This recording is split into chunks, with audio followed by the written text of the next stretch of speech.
Well, welcome to the 700 Club. Well, the Electoral College has spoken, but that's not the end of the game. We'll tell you why not. But electors from all 50 states and the District of Columbia formalized Joe Biden's victory yesterday. So does that make it officially? No, not really. CBN's Jenna Browder reports from Washington. Joe Biden received 306 Electoral College votes, making him the president-elect. Last night, he blasted President Trump for continuing to challenge the election results. The court sent a clear signal to President Trump that there would be no part of an unprecedented assault on our democracy. The president-elect calling for a spirit of unity and healing. The integrity of our elections remains intact. And now it's time to turn the page, as we've done throughout our history, to unite, to heal. One leading Republican senator reaching the same conclusion. At some point you have to face the music, and I think that once the Electoral College settles the issue today, that it's time for everybody to move on. President Trump and his team, though, have yet to concede as they continue to pursue their case in the courts. The only date in the Constitution is January 20th. So we have more than enough time to right the wrong. CBN's chief political analyst, David Brody, says even though the Electoral College has voted, it's still not technically official. On Faith Nation, he explained that state legislatures can send their own list of electors to Congress. Technically, the U.S. Congress has to certify the vote on January 6th. That's what the Trump campaign is hoping will happen, that the state legislatures will send dual electors, and then at that point, the House and Senate will have to figure it out. Monday, some legislatures did send a separate slate of electors. In several contested states, Republican electors casting their ballots for Trump in case he wins his cases in the courts. So far, few Republicans have conceded that Biden won the election. President Trump's defenders say his voters deserve to have their concerns taken seriously. In Washington, Jenna Browder, CBN News. Thanks, Jenna. I want to ask you, what would it take to keep Congress from certifying those electors? What if the president-elect was guilty of high crimes and misdemeanors, the kind of thing that would have him impeached if he were elected? And, well, let's take a look at it.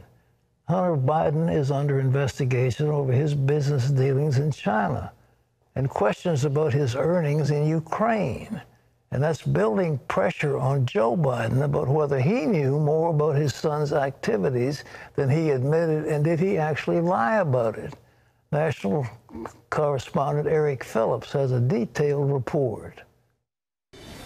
The investigation of Hunter Biden began in 2018 as a money laundering probe, but has morphed into much more, including business dealings in China and potential tax law violations from earnings in Ukraine.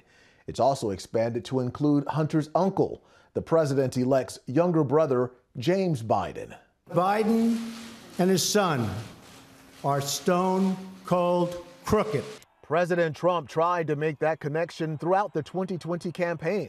New revelations indicate President-elect Biden is not a target of this current investigation.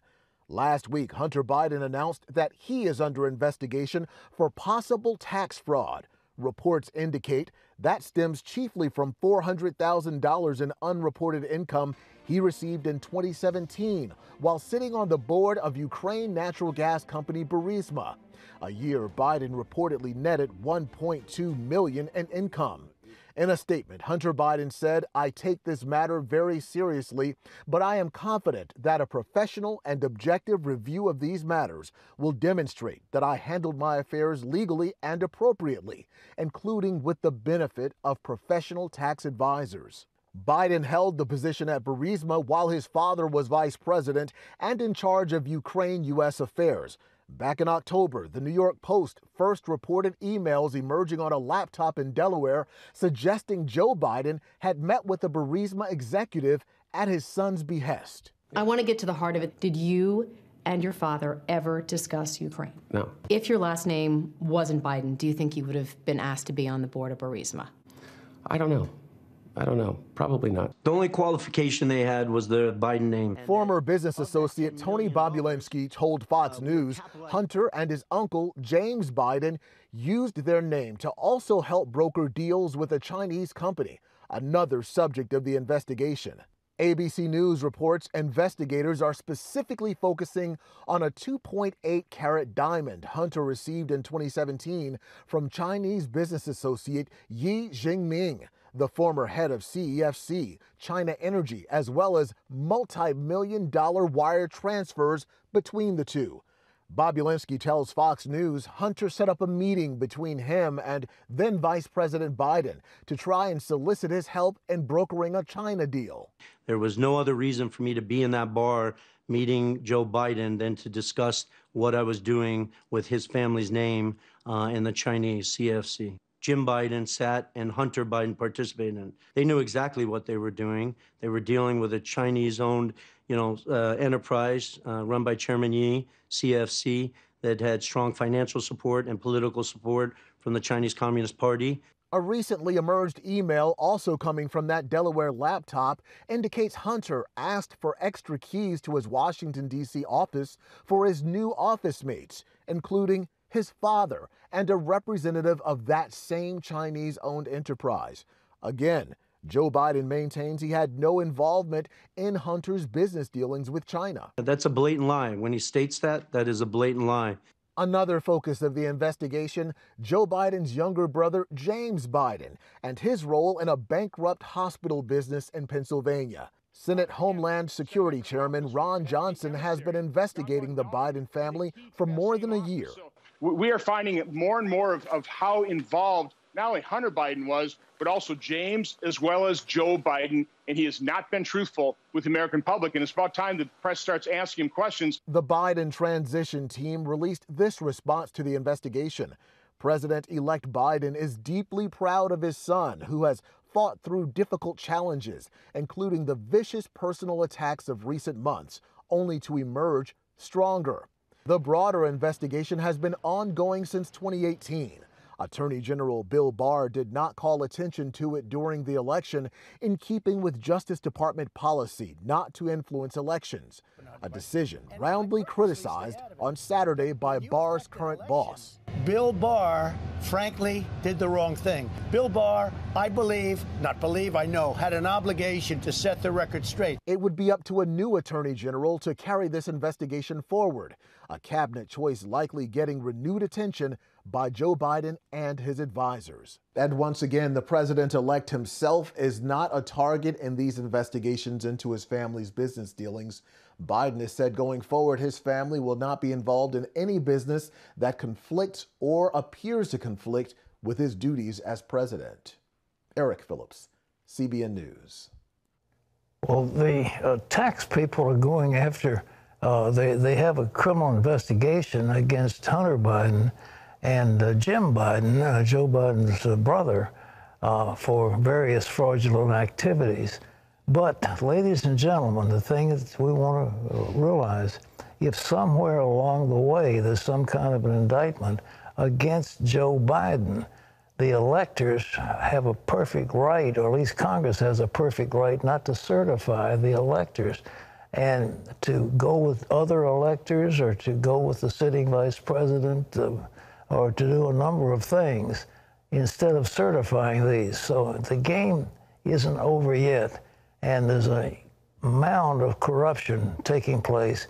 And again, the tax people are going after Hunter Biden. He definitely is a target of a criminal investigation for tax fraud, money laundering, and all those other things.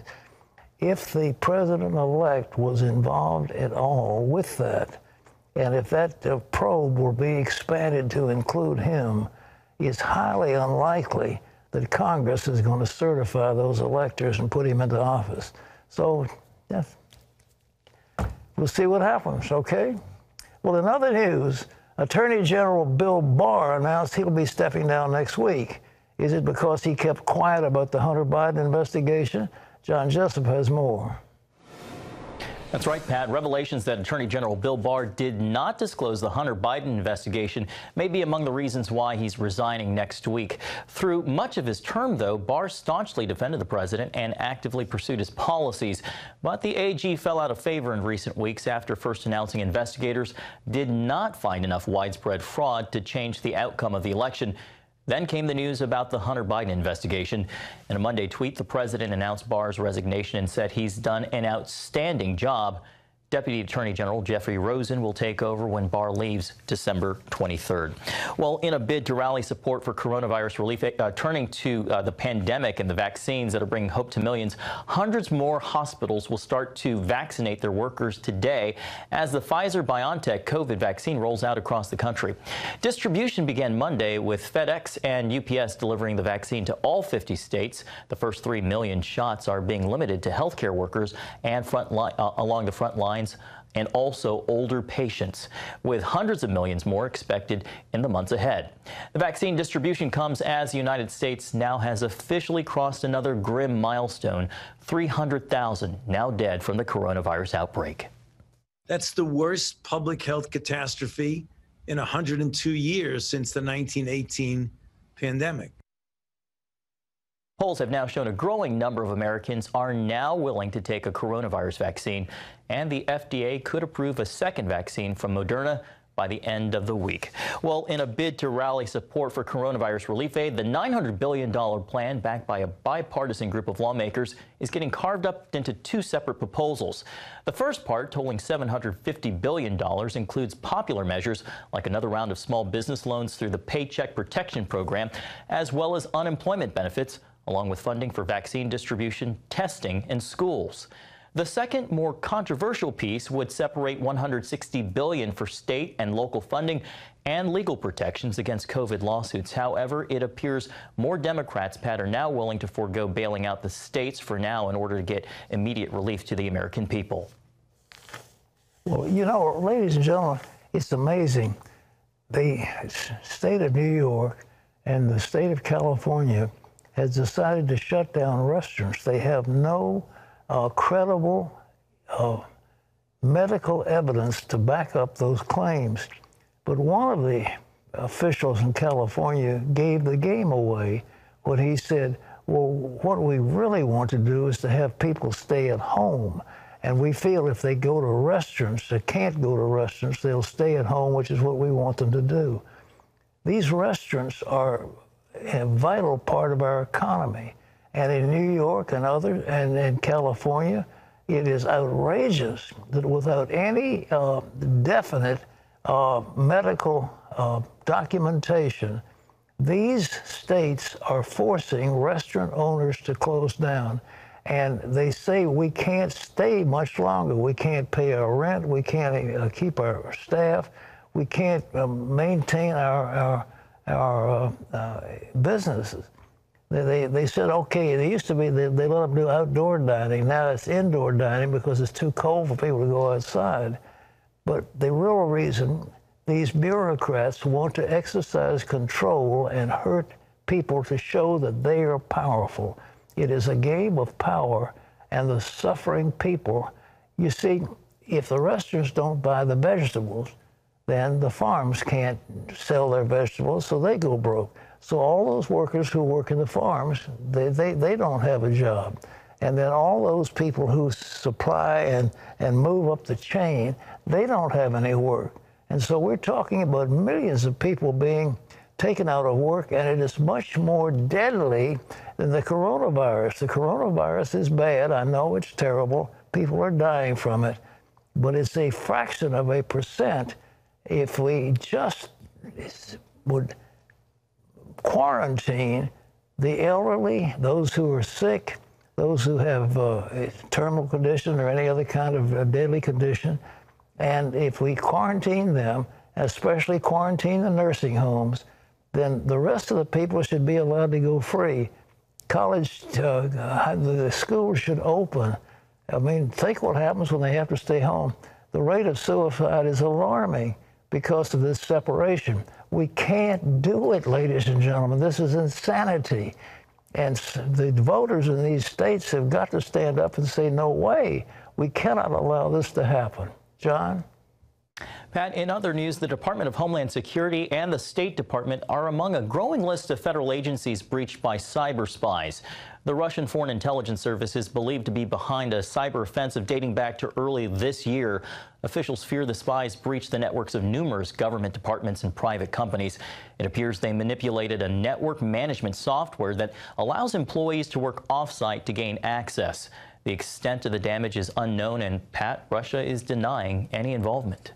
Well, you know, some time ago, as a matter of fact, a year ago, I felt that the Lord was saying to me that Trump was going to be severely tested after the election, severely tested, that he would be tested by, well, think of that, the Russians. This is a Russian attack. This is like a war.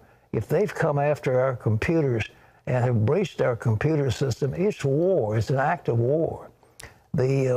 The Russians have also launched submarine-based ballistic missiles, which would threaten the United States. The North Koreans, I'm sure, have got a number of nuclear bombs.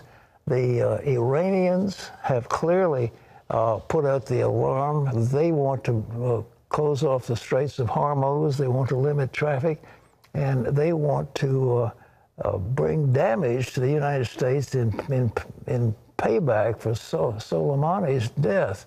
So we're looking at terrible strain. And we just learned that, for example, in Turkey, they had bought a Russian anti-missile system. And although they're a part of NATO, Trump was saying that they needed to have sanctions against Turkey. Well, Turkey's going to respond. Erdogan's not going to let that happen. So they're going to be having trouble. So whatever happens in this election, Trump is still in office till the 20th of January. And so we've got all of December and most of January, and these things can be happening right now. The Chinese and everyone else are going to test the daylights out of him. And we could be at the edge of war any day now because of these things. So just, if there's a time to pray, this is it. John? Pat, winter storm watches and advisories are in effect for most of the East Coast today, as a major winter storm is set to move in tomorrow night and into Thursday, possibly bringing 1 to 2 feet of snow in parts of New Jersey, Connecticut, and Massachusetts.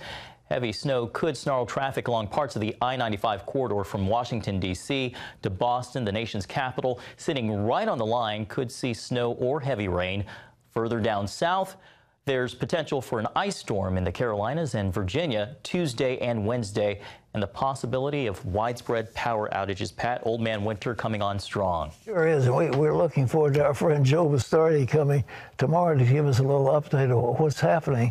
But I do know yesterday there were several inches of snow that fell in the Appalachians in Virginia. We had some flurries here. It's unusual, but there were some snow flurries. So this is going to be a heavy, major storm. And of course, those of us who like a white Christmas, that isn't bad. If you're trying to get home for Christmas and have to travel in I-95, that's a whole different matter. And up into New England, it's going to be a serious, major blizzard. Terry? Well, I like a white Christmas too, but the problem here is we get ice first. Ice and people here. The town where I grew up, we had ice all on starting at Thanksgiving. There's heavy snow, and it stayed on the ground all the way through. And I learned how to ride. You learn how to drive. Yes. Here, the people have not a clue. I would second that. So you find these major smash ups on the highway because all it takes is a little sheet of ice, black ice, and people don't realize you can't drive 65 miles an hour, 70 miles an hour in that kind of condition. Exactly. But anyhow, we had to go over the mountain. We did all these things, and that was just part of life. But if you're not used to driving in the snow, it's difficult. Yeah. Terry? Sometimes you just stay home. Stay home.